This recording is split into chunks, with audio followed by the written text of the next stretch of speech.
আপনি বিভিন্ন ইস্যু নিয়ে বিধানসভায় কথা বলেছেন, এই বিষয়টা নিয়ে এখনো বিধানসভায় কথা বলেননি, এই বিষয়ে বিধানসভায় আলোচনা আসবেন? দেখুন, ইস্যুটা হওয়ার পরে এখনো একদিন অধিবেশন হয়নি, সেজন্য বলা হয়নি।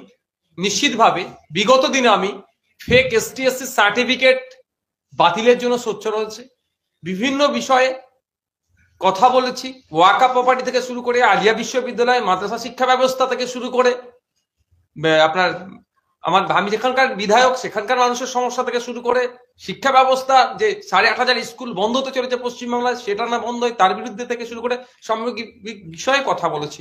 অবশ্যই আমি এই বিষয়ে আগামী সেশন যখন শুরু হবে একজন আইনসভার সদস্য হিসাবে, যেখানে আইন তৈরি হচ্ছে, আইনের সংশোধন হয়, সেখানে যাতে সরকারকে আইনের চড় মেরে কলকাতা হাইকোর্টের বিচারপতি যে রাস্তা দেখিয়েছে সেটা যাতে ঠিকঠাক পালন করে, দ্রুততার সাথে সার্ভে করে West Bengal backward class welfare যে অ্যাক্ট 1993 কে মান্যতা দিয়ে যাতে দ্রুত করা যায় তার কথা বলবো। শুধুমাত্র ছুটে সরকার সুপ্রিম কোর্টে চলে গেল, আমাদেরকে বুঝিয়ে দিল যে সুপ্রিম কোর্টে গিয়ে মামলা করেছি, গ্রামের মানুষদেরকে বললো যে না তোমাদের হয়ে মামলা সুপ্রিম কোর্টে করছি, সেটা করে সস্তার রাজনীতি করতে দেব না, যাতে করে মানুষ উপকৃত হয়। সেই জন্য আইনসভার মধ্যে চিৎকার করব, আর আইনসভার বাইরে যারা আমরা সাধারণ মানুষ আছি তাদেরকে নিয়ে চিৎকার হবে, এবং আইনি লড়াই কোর্টেও লড়া হবে।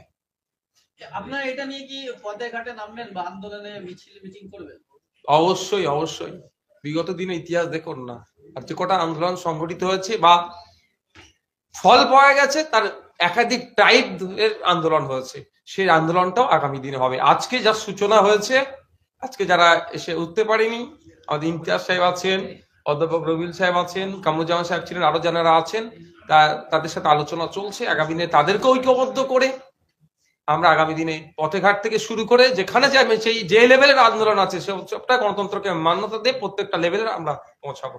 আপনি দলগতভাবে কোনো ব্যবস্থা কোনো আন্দোলন করবেন? দেখুন, দলীয় পার্টটা আলাদা, সেটা যখন আমাদের রাজ্য কমিটি বসবে সেটা আলোচনা হবে।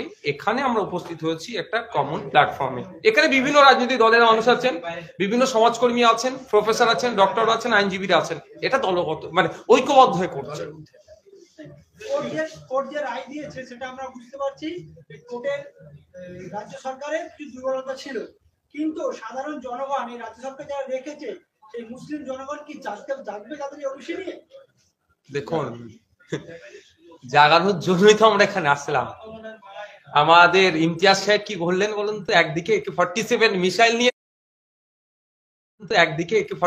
মিসাইল নিয়ে আসছে, আর আপনি এখানে ফুল তরকারি গোলাপ নিয়ে থাকে, তার সাথে লড়াই করে পারবেন না। স্যার বললেন শিক্ষা জাতির মেরুদণ্ড, তো এখন আমাদের প্রতিটা গ্রামাঞ্চলে কিভাবে শিক্ষা কি আলো পৌঁছাচ্ছে, সেভাবে কি শিক্ষা কি এখনো তারা আমরা আমাদের মাদ্রাসাতে বা আমাদের নিজের কমকে কি শিক্ষিত করতে পেরেছি? এর জন্য আমরা কতটা দূরে আছি, এর জন্য আপনি কি মেসেজ দিতে চাইছেন? দেখুন, প্রতিটা সন্তানকে শিক্ষা তার মৌলিক অধিকার, এটা সংবিধান প্রদত্ত, তো এটাই তো সরকার দিতে ব্যর্থ। আমাদের বক্তার মধ্যে থেকে একটা কথা বলেছেন বক্তা, যে